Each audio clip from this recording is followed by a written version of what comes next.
Hey guys, it's Izzy, and I'm here today to show you guys this cool game I've been playing called E.R.P.O. For short, we'll just call it R.E.P.O.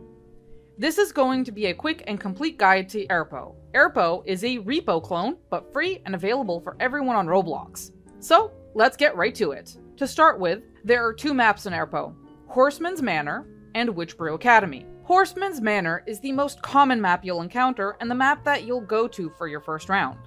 It's dimly lit and hard to see very far in, adding to that spook factor. This makes it a lot easier for monsters to sneak up on you if you don't pay attention, so listen carefully for the different sounds that the monsters make. Another thing is that Horseman's Manor is a huge map, with repeating rooms, making it really easy to get lost or turned around in. In later rounds, if you have enough money, you can get the friendship perk that lets you see the outline of the friends you're playing with. The second map, Witchbrew Academy, is a slightly smaller map, but is absolutely filled with shelves and different items. But make sure to pay attention to the ping sound that grabbable items make to know which one you can pick up. Witchbrew Academy is brightly lit, and as mentioned earlier, a slightly smaller map, making it less likely to get lost or turned around in. The only thing is that Witchbrew Academy is the least common map that you'll encounter. It's my personal favorite though. But because it's randomly generated, you might get it on your second round or your 10th, depending on what the random generation does, also known as RNG. Moving on, we have classes. There are a lot of classes you can get in R.E.P.O. I want to remind you guys that this game is randomly generated, and getting the classes is just as random. It runs on a gacha system. I'm going to mention a few of the classes in this video, but if you want to take a better look at all the classes, the pros and the cons, and how best they're used in gameplay, there'll be a link in the description where you can check out a cool class tier list. So, starting off, there's the Bodybuilder. The Bodybuilder is a very common class to get, and the class you start off with. The Bodybuilder is able to carry heavier items with more ease and less speed reduction than other classes. Then, you have the Medic. An uncommon class, the Medic allows other players to slowly regenerate health 1 HP at a time. Then, we have the Paramedic. This class slashes revive cost by 50%, unlike in other classes where it's full price. And then, we have the Spy, a legendary class. The Spy can see items through the wall and is great for fast gameplay. There's also a perk to help you with this if you don't get the Spy in your rolls. Rolling for the class costs bolts. You get about 3.5 bolts at the end of every level you complete. You can also use these bolts to customize the look of your character by getting cosmetics. I got a chicken hat. But let's move on now to what you'll encounter throughout the game. There are 4 types of monsters: the Huntsman, the Robe, the Reaper, and the Duck. The Huntsman and the Robe are the most common enemies that you'll encounter, especially in the first few levels. The more levels you do, the more monsters you'll encounter, which include the Reaper and the Duck. The Duck is the least common monster you'll encounter, but just to remind you, this isn't a tier list. It's all randomly generated and all up to RNG. There are specific ways to deal with each monster. With a Huntsman, you have to stop moving. If you don't move, he'll walk right past you and not notice you, but if you do move, he'll attack you. Think T-Rex rules. He can't see you if you don't move. When dealing with the Robe, it's best to hide under a table, especially if you don't have a weapon you can use. You can buy weapons in the store later. With the Reaper, it's best to keep your distance. This is where you should stock up on stamina regen. You can get that at the store. If you don't have any stamina, or a weapon, you can use the cart to block her. She tends to forget and walk off after a minute of aggro. And one other thing is that she tends to teleport away as well. The Duck is harmless, just as long as you don't touch it. And by touching it, I mean clicking on it. Once you click on it, he goes aggro and starts flying around and biting you. Otherwise, he just follows you around. The best way to deal with the Duck is to just swing your weapon at him when he's in his non-aggro state.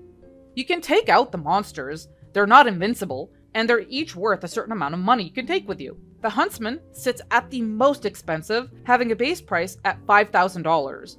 The Robe's base price is $4,000, the Reaper's base price is $3,500, and the Duck's base price sits at the lowest at $2,000. Once you take down a monster, you can add its brightly colored ball to your loot and get a pretty tasty payout. Later, in the shop, you can get a perk that allows you to sell items at a higher price from their base price. We'll cover that a little more in detail later. Now, When you first get into the game, you'll be put into the Horseman's Manor map. This is the easiest map to learn the basics. The first level is essentially a tutorial level. No monsters, a lot of items, and the game marks the way back to the item drop-off. This happens every time you start a new game. This is really helpful if this is your first time playing, but if you've played this game before, this is the best level to stock up on money. It'll put you ahead of the curve and get you more upgrades early in the game. In each level, you need to reach a certain quota. That's basically the sum of money that all the items you find are worth. Reaching quota means you can go on to the next level. Each map layout is randomly generated, which means that no two maps you visit are the same. Even if you keep getting Horseman's Manor all the time, sometimes you'll get a huge sprawling map where all the items are spread out, and sometimes you'll get a single room map where all the items are stacked inside. It's all up to the random generation. A good thing to keep in mind is that bigger items make more money, but smaller items fill up the cart faster, even if they seem cheap.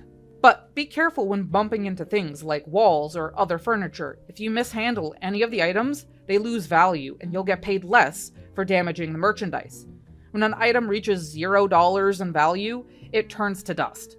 So, smaller items can lose value faster and disappear much faster than larger items. So it's a good time to mention there is no technical way to win.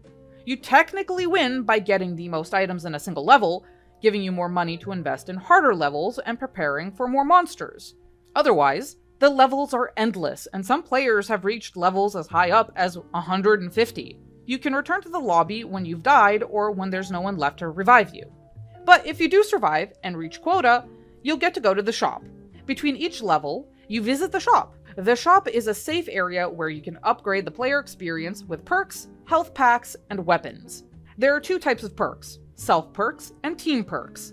Self-perks are things like stamina regeneration, health regeneration, stamina boosts, and health boosts. These perks help you survive longer, run faster and longer, and help you help your teammates a little better. Team perks are perks that affect the whole team. So perks like illumination make the maps much brighter and everyone can see that.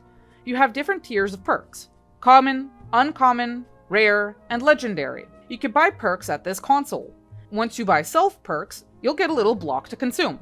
Team perks are instant purchases. A lot of common perks are cheaper and smaller in value, while rare and legendary perks are larger in value and much more expensive. In my personal opinion, the best perks to have are stamina regeneration and health boost for self-perks, and illumination and trader for team perks. Trader is a legendary perk that raises the base price of all items, including monsters, making the payout much better. Other helpful perks include friendship, which allows you to see your teammates through the walls and always be able to find them.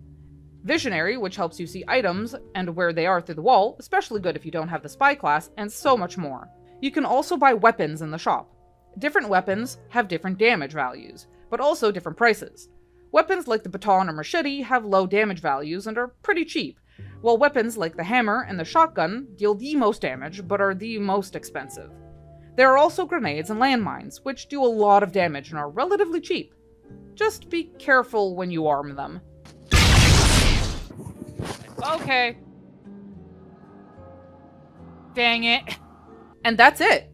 I think you're ready to go play the game, and if anything, maximize your gameplay. Don't forget to check the description for a full list of all the classes. If you liked this video, make sure to like, comment, subscribe, and share it with your friends. I'll see you next time, guys.